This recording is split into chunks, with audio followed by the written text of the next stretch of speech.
American গভর্নমেন্টকে অতি দ্রুত বাংলাদেশ অ্যাম্বাসিতে যে হামলা হয়েছে তার অতি দ্রুত ব্যবস্থা নিতে হবে এবং বাংলাদেশের অভ্যন্তরীণ বিষয় নিয়ে কোনো রকম নাক গলানো যাবে না।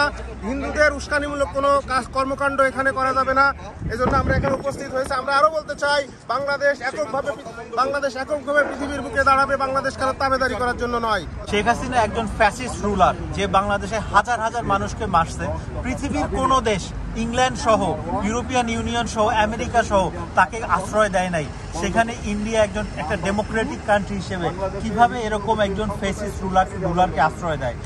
আজকে ভারতের আগরতলায় হিন্দু সংঘর্ষ সমিতি নামে হামলা হয়েছে বাংলাদেশ সহকারী হাইকমিশনে।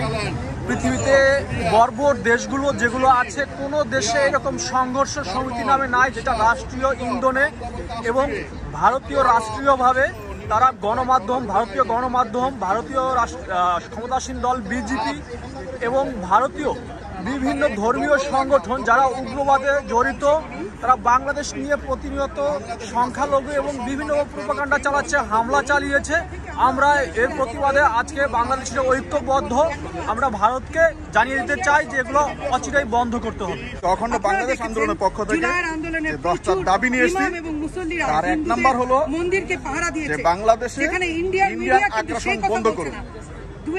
2 নম্বরে বাংলাদেশে হিন্দু মুসলিম সাম্প্রদায়িক উস্কানি দেওয়া বন্ধ করুন। 3, বাংলাদেশের জনগণের গণতান্ত্রিক আকাঙ্ক্ষার প্রতি শ্রদ্ধা ও সম্মান প্রদর্শন করুন।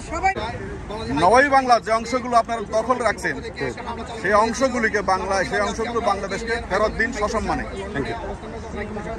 সর্বশেষ, যে আমাদের 1353 সালে বাংলার সাথে দিল্লির শাসকের চুক্তি হয়েছিল, বাংলার সুলতান শামসুদ্দীন ইলিয়াসের সাথে দিল্লির সুলতান ফিরোজ শাহ তুগলকের।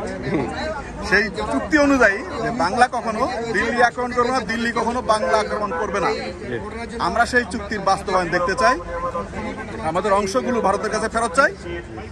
ভারত যদি চুক্তির প্রতি সম্মান না দেখায়, আমাদেরকে আক্রমণ করতে আসে, যে ধরনের হুমকি ধমকি দিচ্ছে, আমরা তাদেরকে সমুচিত জবাব দিব। আমরা বাঙালিরা মাথা নত করতে জানি না, আমরা মাথা নত করবো না।